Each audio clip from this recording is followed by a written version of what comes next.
Hello and welcome to the channel AJ classes. आज की video में हम जेनेटिक्स के कुछ क्वेश्चंस डिस्कस करने वाले हैं। वीडियो थोड़ा लंबा हो सकता है क्योंकि नंबर ऑफ क्वेश्चंस ज़्यादा हैं और इजी टू मॉडरेट और बीच में डिफिकल्ट क्वेश्चन भी रहेंगे। So let's get started. First question है हमारा, among the seven pairs of contrasting traits as studied by Mendel in a pea plant, the number of traits related to flower, pod and seed respectively। Question बोल रहा है कि flower के related उन्होंने कितने character study करे, pod के related और सीड के रिलेटेड। सो इनके रिलेटेड इन्होंने दो दो करे। इसका क्या था, पोजीशन और कलर। यहाँ पे भी कलर था और शेप था, यहाँ पे भी शेप और कलर था। So option A is correct answer, 2 and 2। Next question है, the colour based contrasting traits in 7 contrasting pairs studied by Mendel in pea plant were.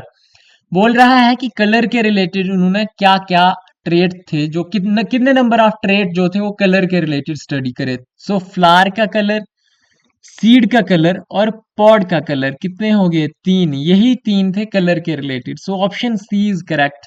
Next question है, dash pairs of contrasting traits were studied by Mendel. ये last question में ही आया, 7 contrasting traits. So the answer is A, 7 pairs of contrasting traits were studied by Mendel in pea plant। Next question है, sorry, some of the dominant traits studied by Mendel were. इनमें से बताना है, इन option में से, कि dominant traits कौन कौन से स्टडी करे थे। Round seed shape is dominant, green seed colour जो था वो डोमिनेंट नहीं था, वो रिसेसिव था। तो option A is not correct. Option B है terminal flower. Terminal flower recessive था, एक्सियल फ्लावर जो था वो था dominant. Violet flower colour is dominant, green pod colour भी डोमिनेंट था और एक्सियल पोजीशन ऑफ फ्लावर भी डोमिनेंट था। So correct answer is option C. Next question है, genes which code for a pair of contrasting traits are known as. एक character को code करता है जीन, और जीन के अल्टरनेट फॉर्म होते हैं एलील्स, और एलील जो होता है वो कोड करता है ट्रेट के लिए। So the correct answer is B, option B is correct, trait alleles. और recessive allele is expressed in, एक रिसेसिव एलील को अगर एक्सप्रेस होना है तो क्या वो ऐसे एक्सप्रेस होगा हेट्रोजाइगस फॉर्म में? नहीं, उसे होना पड़ेगा homozygous. So the correct answer is homozygous, B is the correct answer. The character which appear in first filial generation are called। F1 generation में कौन सा कैरेक्टर अपने आप को एक्सप्रेस करता है? मान लो ये दो पेरेंट है, एक का जीनोटाइप है capital T small T, capital T ये डोमिनेंट है हमारे, और एक का है स्मॉल टी ये हमारे रिसेसिव है। इनसे बनेगा टी और इनसे बनेगा स्मॉल टी, रिसेसिव। अब इनकी जब फ्यूजन होगा, F1 इंडिविजुअल बनेंगे हमारे, तो उनमें आएगा टी और टी। ये टॉल था तो ये भी कैसा होगा, टॉल होगा। यानी F1 इंडिविजुअल ने किसका कैरेक्टर शो करा है, जो डोमिनेंट एलील था। So the answer is option B, dominant characters. Next question, what will be the distribution of phenotypic features in first filial generation after cross between a homozygous female and heterozygous male। Ratio पूछ रहा है phenotypic क्या होगा जब हम cross करवाएंगे एक heterozygous mail के और एक होमोजाइगस फीमेल के बीच। सो ये हमारा आ गया हेट्रोजाइगस मेल और ये आ गया हमारा हेट्रोजाइगस फीमेल, होमोजाइगस फीमेल। यहाँ से हमारा गैमीट बनेगा स्मॉल टी और यहाँ से दो तरह के गैमीट बनेंगे, कैपिटल टी स्मॉल टी। अब जब इनमें फ्यूजन होगा तो क्या पॉसिबिलिटी है, एक तो बनेगा होमोजाइगस रिसेसिव जो फीमेल का था, और एक फिर से वही बनेगा, पेरेंटल जीनोटाइप ही बनेगा, कैपिटल टी स्मॉल टी। ये हमारे F1 के इंडिविजुअल होंगे। तो यानी कि ये 1:1 के रेशियो में है, टॉल और ड्वार्फ। होमोजाइगस ड्वार्फ है और हेट्रोजाइगस टॉल है। So option C is correct answer, 1:1।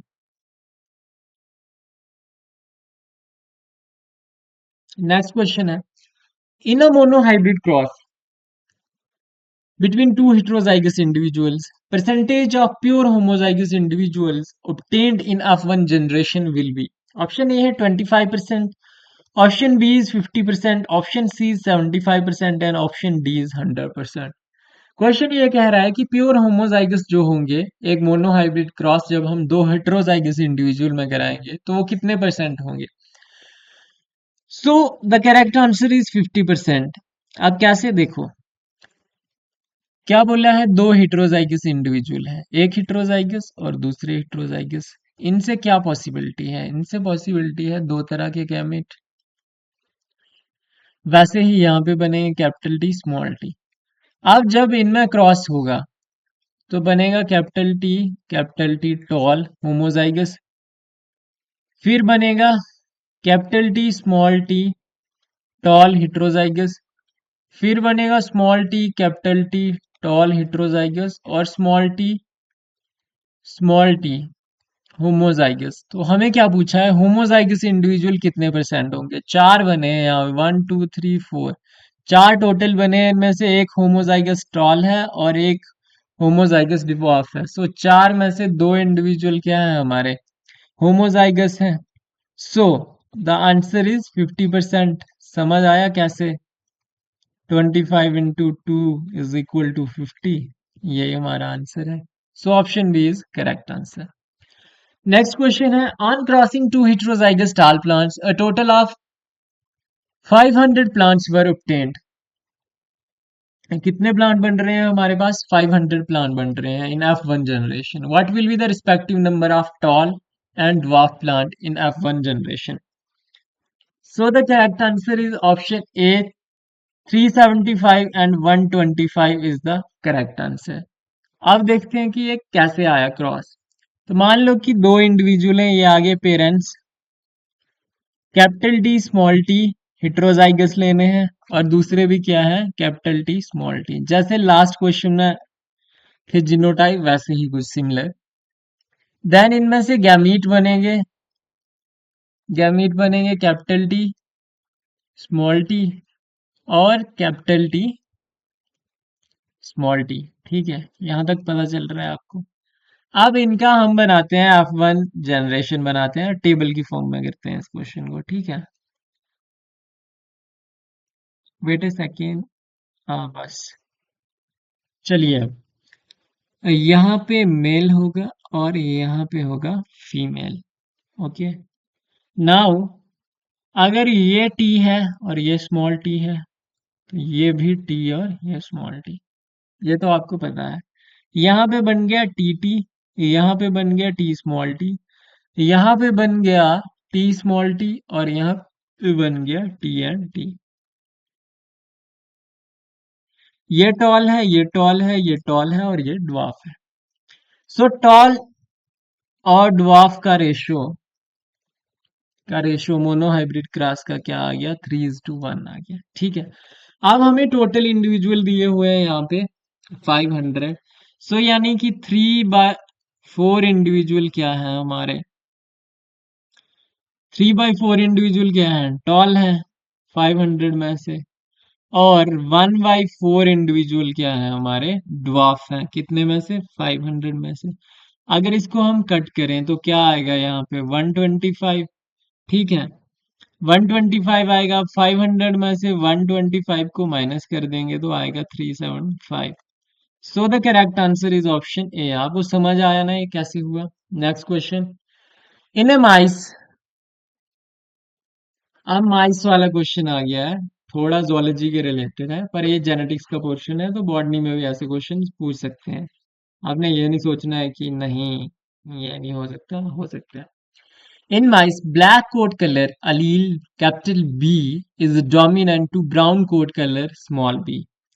कह रहा है कि कैपिटल बी स्मॉल बी पे क्या है, डोमिनेंट है। The offsprings of a cross between a black mouse and a brown mouse were allowed to interbreed। What percentage of progeny would have a black coat। कह रहा है कि जब हम इनमें ब्रीडिंग करवाएंगे तो कितने परसेंट प्रोजेनी है जो वो देगी ब्लैक कोट कलर। तो इसका भी हम बना ही लेते हैं क्रॉस। ये आ गया हमारा ब्लैक कलर का माउस और ये आ गया हमारा ब्राउन कलर का माउस। इनसे हमारे बन गए ये गैमेट और स्मॉल बी, ये गैमेट हो गए। जब इनका F1 इंडिविजुअल आए तो उनमें क्या जीनोटाइप था, capital B small T small B, और ये क्या थे, ब्लैक थे सारे। अब इनकी हमने सल्फिंग कराई और हमने क्या किया कि हमने F2 जनरेशन ऑब्टेन करा। F2 जनरेशन जब हमने इनका बनाया तो F2 जनरेशन में ये इनका क्या था, genotype capital B small B. तो हमने देखा यहाँ पे ब्लैक बन रहा था होमोजाइगस पे, और यहाँ पे भी ब्लैक बन रहा था, यहाँ पे भी ब्लैक बन रहा था, और यहाँ पे ब्राउन बन रहा था। यानी कि यहाँ पे ब्लैक और मोनोहाइब्रिड क्रॉस है, ये ब्लैक और ब्राउन का रेशियो जो था वो 3:1 का था। अब हमें क्वेश्चन में क्या पूछा है, what percentage of progeny would have black quotes. पूछा है कि कितनी प्रोजेनी के ब्लैक कोट होंगे, तो एक ही है जो हमारे ब्राउन है, बाकी तीन हमारे क्या हैं, ब्लैक हैं, यानी कि 75% क्या है हमारे black. So option C is correct answer. ये नहीं पूछा था कि होमोजाइगस ब्लैक कितने होंगे और हेटेरोजाइगस, उन्होंने पूछा था कि ब्लैक कितने होंगे। नेक्स्ट क्वेश्चन है, what is the probability of production of dwarf offsprings in a cross between two heterozygous tall plants. दो हेटेरोजाइगस टॉल प्लांट हैं, उनमें क्या प्रोबेबिलिटी है कि हमारा इंडिविजुअल जो है वो बने, ड्वार्फ बने, उसकी क्या पॉसिबिलिटी है। सो ऑप्शन ए इज कोई भी पॉसिबिलिटी नहीं है, option B 50%, C is 25% and D is 100%। तो चलो देखते हैं इसका कैसे बन रहा है। So the option is, option C is correct answer, C इसका करेक्ट आंसर होगा। वेट ए सेकंड, थोड़ा सा ग्लिच है, ओके। अब ठीक है। मेरा सुबह से 3 बारी वीडियो खराब हो चुका है इसकी वजह से। तो देखिए क्रॉस करा के देख लेते हैं क्या आंसर होगा। What is the probability of production of dwarf offspring in a cross between two heterozygous. यहाँ पे भी हेटेरोजाइगस में क्रॉस कराना है हमने।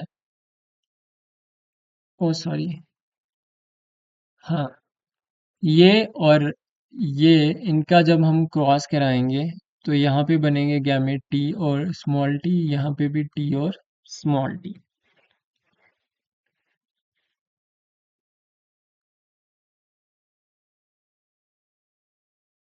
फिर अगर इनका कॉम्बिनेशन कराएं तो ये बन जाएगा टॉल, ये भी बनेगा टॉल, और ये बनेगा ड्वार्फ, और अ, और ये बन जाएगा टॉल। तो यानी कि चार में से हमारे क्या है, तीन टॉल है और एक क्या है, ड्वार्फ है। सो 25% हो गया, इज द करेक्ट आंसर 25%। और tobacco plant heterozygous, sorry guys पिछले क्वेश्चन में थोड़ा सा वो हो गया, ऐड आ गई और ध्यान भटक गया। अब चलो, a tobacco plant heterozygous for a recessive character is self-pollinated and 1200 seeds are subsequently germinated. How many seedlings would have parental genotype?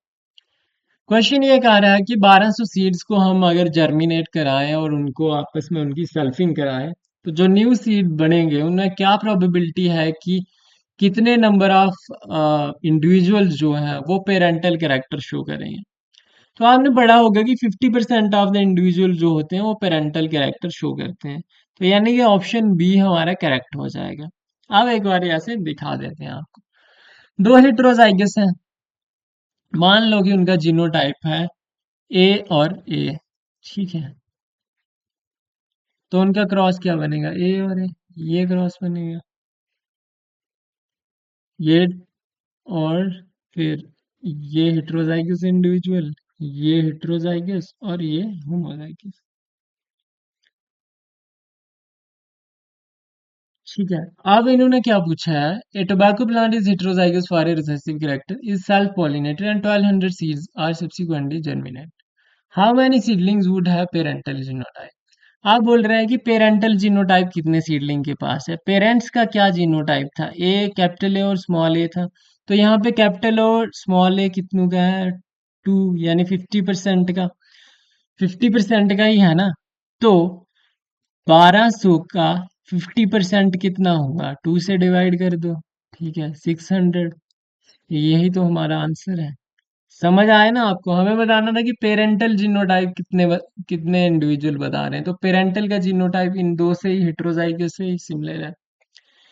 Next question है, which of the following crosses will give tall and dwarf pea plant in same proportion? Tall और dwarf जो है वो same proportion में individual देंगे हमें। ये तो क्रॉस करके देखना पड़ेगा। ऐसा क्रॉस हमने शायद एक क्वेश्चन में पीछे करा। मान लो ये हेटेरोजाइगस इंडिविजुअल है और ये हमारा होमोजाइगस इंडिविजुअल है, इनके बन गए टी और स्मॉल टी, और इनसे एक ही तरह के गैमेट बनेंगे टी। इनका कॉम्बिनेशन कराएंगे तो टी बनेगा ड्वार्फ, और फिर से इनका कॉम्बिनेशन कराएंगे तो ये भी पेरेंटल बनेगा टॉल। यानी कि 1:1 का रेशियो आ रहा है ऑप्शन बी में। और यही हमारा क्वेश्चन था, which of the following classes will tall and dwarf pea plant in same proportion? Same proportion में ऑप्शन बी। आप चेक कर सकते हैं बाकी ऑप्शंस भी। नेक्स्ट क्वेश्चन है, to determine the genotype of a tall plant of F2 generation, Mendel crossed this plant with the dwarf plant. This cross represents, हमने पढ़ा है कि जब हम F2 के इंडिविजुअल का जीनोटाइप पता करने के लिए क्या करते हैं, ड्वार्फ प्लांट के साथ उसको क्रॉस कराते हैं। तो उस क्रॉस को क्या बोलते हैं? उसको बोलते हैं टेस्ट क्रॉस। नेक्स्ट क्वेश्चन है, read the following statements and select the correct option. Statement 1 कह रहा है, test cross is used to determine an unknown genotype within one breeding generation. क्या अननोन जीनोटाइप को डिटरमाइन करने के लिए use होता है टेस्ट क्रॉस? होता तो है। अब स्टेटमेंट 2 है, the test cross is the cross, यहाँ पे हो आएगा टाइपिंग एरर है, sorry, between F1 hybrid and the dominant parent. Dominant parent के साथ नहीं होता है, रिसेसिव पेरेंट के साथ होता है। तो option statement 2 is incorrect. So the answer is statement 1 is correct but the statement 2 is incorrect. यही तो हुआ।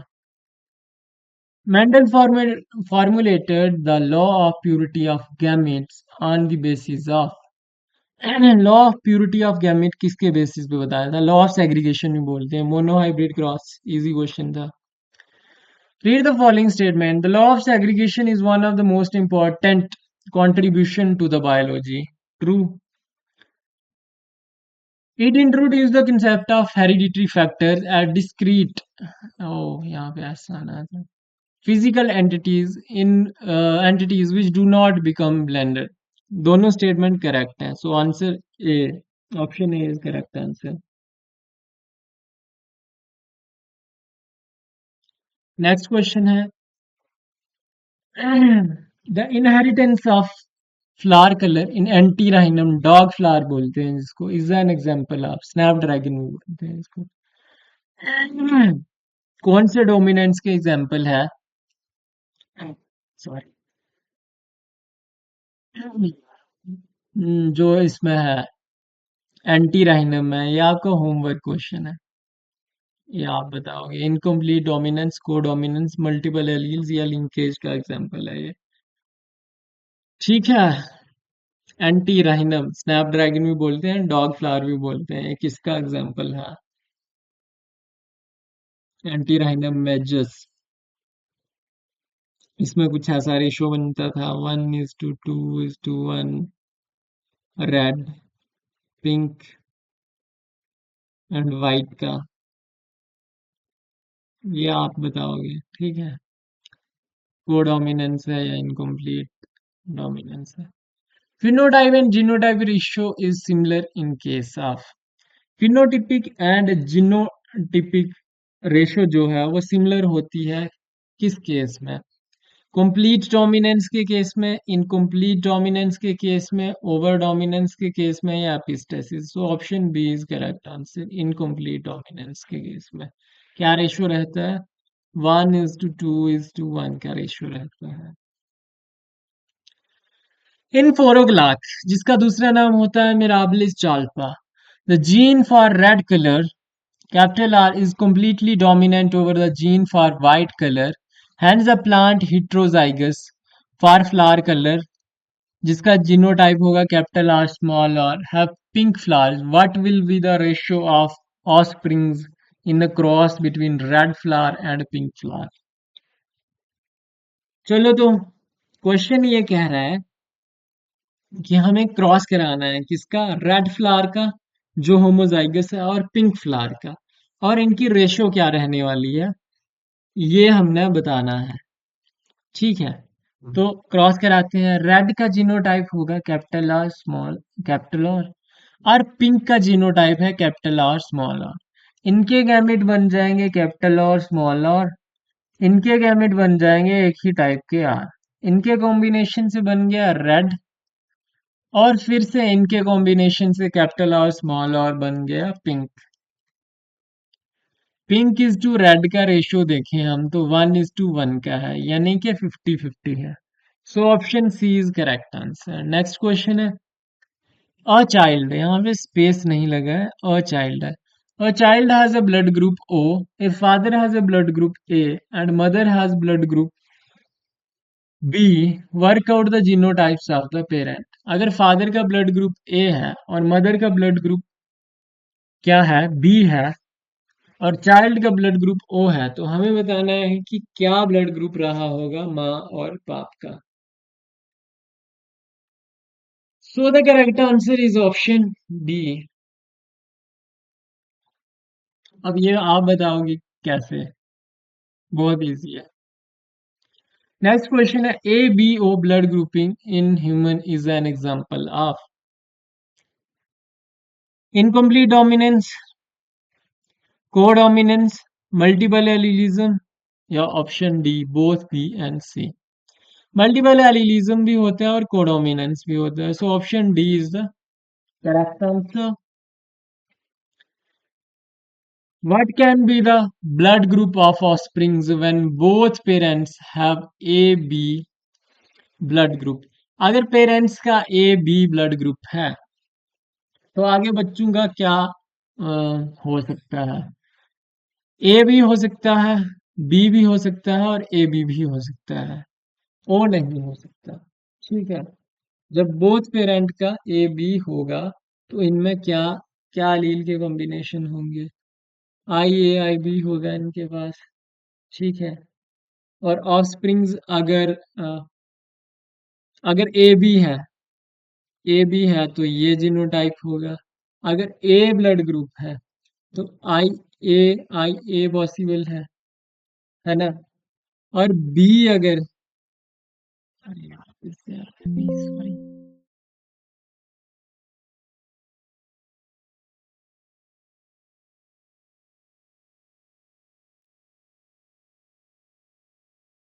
हाँ हम कहाँ पे थे? अगर ए, ये लास्ट ही क्वेश्चन है, अगर ए ब्लड ग्रुप है तो क्या पॉसिबिलिटी है, आई ए हो सकता है। बी ब्लड ग्रुप है तो क्या पॉसिबिलिटी है, आई बी हो सकता है। और अगर ए बी है तो आई बी हो सकता है, पर ओ नहीं हो सकता क्योंकि इनमें आई एलील प्रेजेंट नहीं है। यही पूछा था, what can be the blood group of offsprings when both parent है ए बी ब्लड ग्रुप। ठीक है,